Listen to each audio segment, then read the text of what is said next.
Oke, kita lanjut ke nomor berapa tadi? 5 ya. Oke,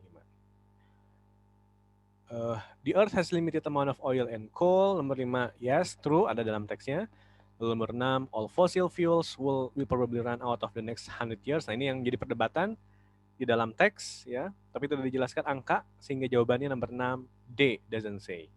7, fossil fuels currently provide most of the world's energy. Fossil, yes, of course, true. Ya, yang dibahas memang dibutuhkan tetap. Kemudian nomor 8, more than 10,000 people work at the Fukushima nuclear plant. Tidak dijelaskan jumlah pekerja Fukushima. Number 9, the Chernobyl disaster was caused by terrorists, juga sama. Chernobyl ini pun tidak dijelaskan apakah diakibatkan oleh teroris. Dan yang terakhir, wind power is a form of renewable energy. Ya, true ya, betul.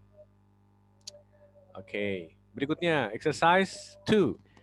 Jadi gini, kalau untuk menjawab latihan kedua, semakin pendek jawaban, berarti apa namanya? Berarti semakin tepat gitu. Sementara kalau panjang, nah itu semakin berarti kita tidak paham isi teks itu. Sehingga sebenarnya yang diharapkan untuk pertanyaan-pertanyaan di sini pertanyaan yang apa namanya? Pendek saja ya. Nomor 1 nih contohnya nih. Where in Japan is Fukushima nuclear plant situated? Jadi where ini menunjukkan tempat di mana ya. Situated ini maksudnya lokasinya. Jadi situated sama dengan located, lokasi, tempat.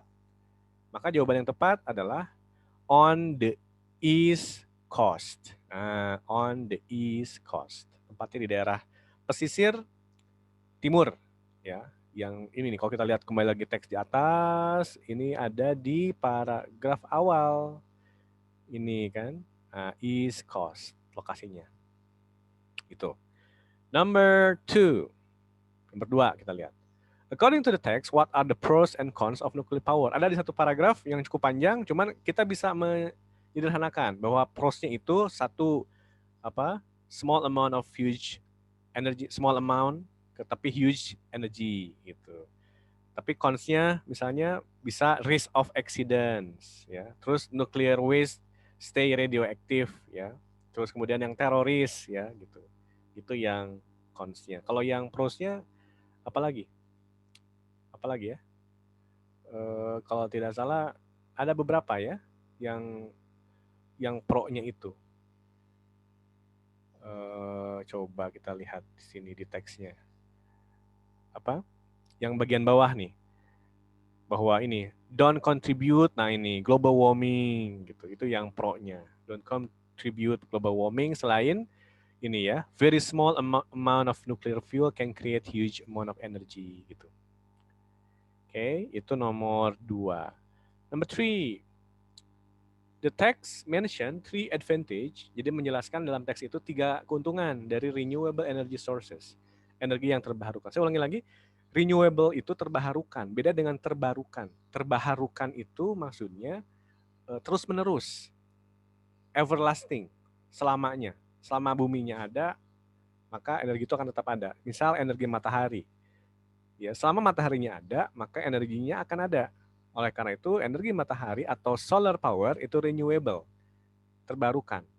Tetapi kalau energinya nggak ada, otomatis mataharinya tidak ada. Kalau matahari tidak ada, saya yakin bumi pun juga tidak akan ada. Gitu. Itulah pemahaman tentang renewable energy. Ya.